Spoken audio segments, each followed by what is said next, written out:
Do you want to intro it or do you want me to? You intro it and then I'll chat.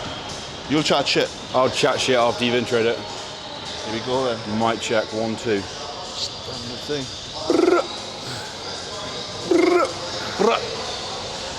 Gotta be careful to not get any grease on the new vest, bro. Grease on the new vest, Bob. Right. Fucking grease on there. Grease on that new white vest. Magic Eye, Mr. Wales back again and back in action. Mr. Wales, here we are. The reigning Wales champion. Mr. Wales in Canada, Welsh America. Right, we're in Toronto. It's 3 weeks since Nabba Wales. Nabba British Finals was today. Yeah. Which obviously Probably would have won. Mike's roll. Yeah, obviously didn't do that. Was never part of the plan.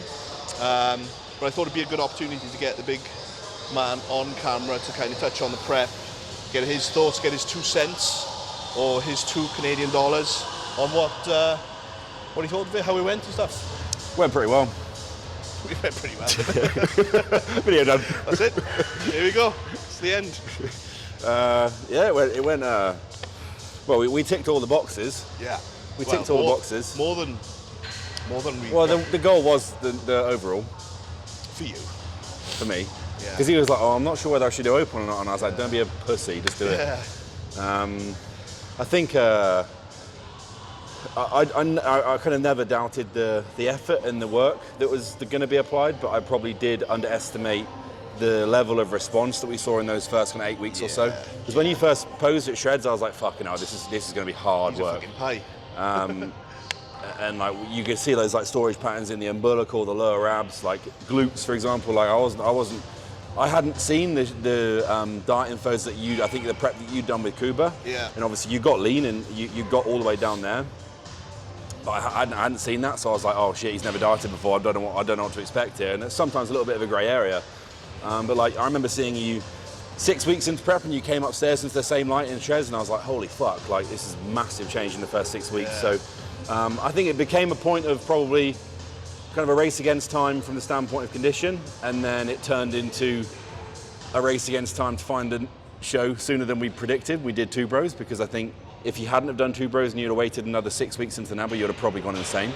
So we needed some momentum. We needed a bit of time, loading into a show, going through some stage experience, getting under the lights, posing, having that kind of experience under his belt, having that confidence, and I think that did a lot for your Massive boost of confidence. Your momentum into that season. Yeah. And then from the 2 bros, it was kind of a case of there's probably another couple of % there, but then it's also a case of managing fatigue and trying to hold tissue on in that prep, which you did a very, very good job of.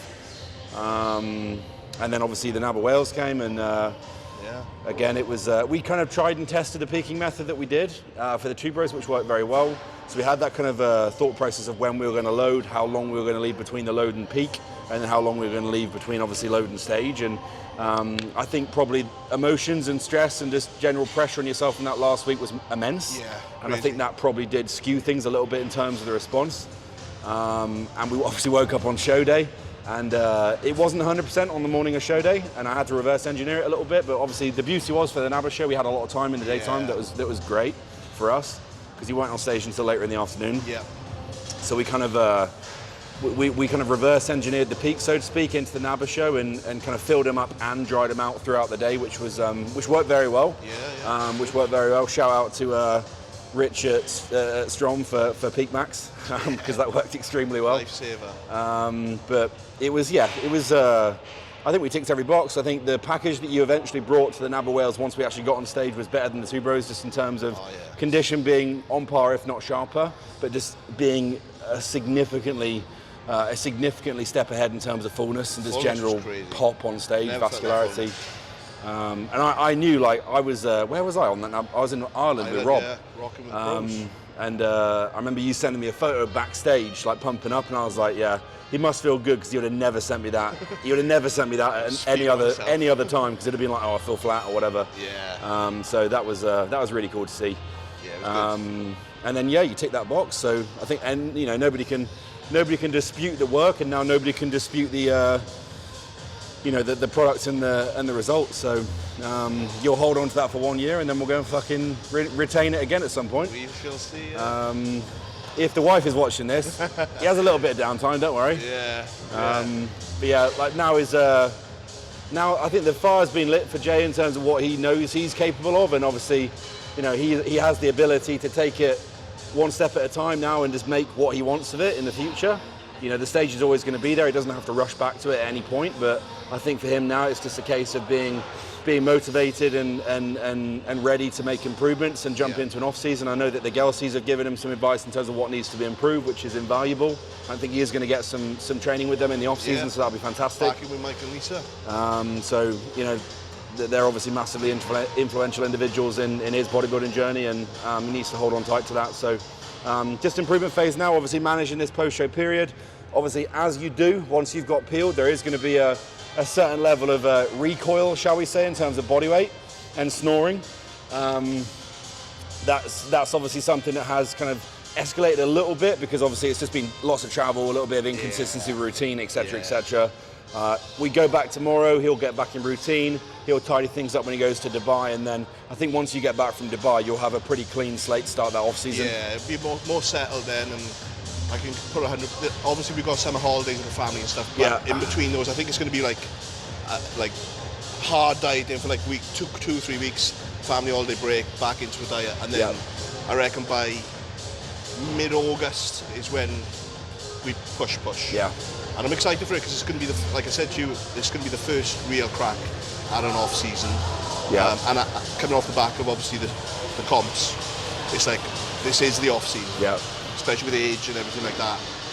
Not on my side particularly, but this is the off season that, you know, I want to make the most improvements, and with what we've done together in prep, I'm excited for it. So hopefully you are. 100%. Yeah, I'm always excited. So yeah, this is the Toronto edition. It won't be long before we're doing the Vegas edition, which should be cool. Yeah, excited. And yeah, that's it. So we're gonna order some. Well, we're gonna eat some sushi now, which I've never had. New experiences. I live in the valleys, you know. Unless you're catching a fish on the River Taff. So sushi, cookies, and then when I open my eyes tomorrow, I'm back on plan. Back on it. So thank you for watching. Thank you, Cal, for everything in prep, and as we move forward into whatever comes next, like, comment, subscribe. Peace Mr. out. Wales, check it out. Mr. Wales out. Fuck you.